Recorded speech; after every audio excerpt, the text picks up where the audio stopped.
A ഒരു ജോലി 20 ദിവസം കൊണ്ടും ബി അതേ ജോലി 30 ദിവസം കൊണ്ടും ചെയ്യുമെന്നുണ്ടെങ്കിൽ എയും ബിയും കൂടെ ചേർന്ന് ആ ജോലി എത്ര ദിവസം കൊണ്ട് കംപ്ലീറ്റ് ചെയ്യും?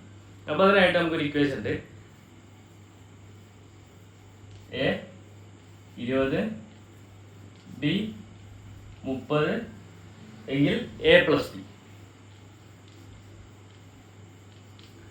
ഇത് എക്സ് ആയിട്ടും ഇത് വൈ ആയിട്ടും എടുത്താൽ X Y by X plus Y. അപ്പോൾ എക്സിൻ്റെ സ്ഥാനത്ത് 20 into 30 by 20 plus 30. 20 into 30 600 by 20 plus 30 50. 0 പോയി 0 പോയി ഒരു വട്ടം ബാക്കി 1 2. ഉത്തരം 12 ദിവസം എന്ന് വരും. അടുത്തൊരു വഴി എന്ന് പറയുമ്പോൾ എയോടൊപ്പം 20 എഴുതി ബിയോടൊപ്പം 30 എഴുതി താഴത്തേക്ക് വരച്ചു.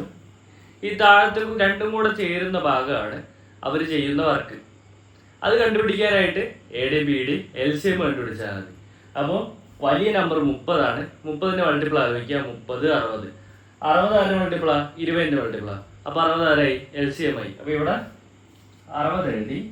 30നെ 2 കൊണ്ട് ഗുണിച്ചാൽ 60 കിട്ടും. 20നെ 3 കൊണ്ട് ഗുണിച്ചാലും 60 കിട്ടും. നമുക്കറിയാം വെറ്റ്, വർക്ക് എഫിഷ്യൻസി ടൈം, അതായത് വെറ്റ്. ഇവിടെ നമുക്ക് വേണ്ടത് ടൈമാണ്. അപ്പോൾ T = W/E. ഇവിടെ 60 നമുക്ക് വർക്ക്. അതുപോലെ ബിയുടെ എഫിഷ്യൻസി 2, എയുടെ എഫിഷ്യൻസി 3. രണ്ടുപേരും കൂടി ഒരുമിച്ചുള്ള എഫിഷ്യൻസി അപ്പോൾ 3 2 കൂടെ കൂട്ടുക 5 വരും. 60/5. ഉത്തരം 12 ദിവസം വരും.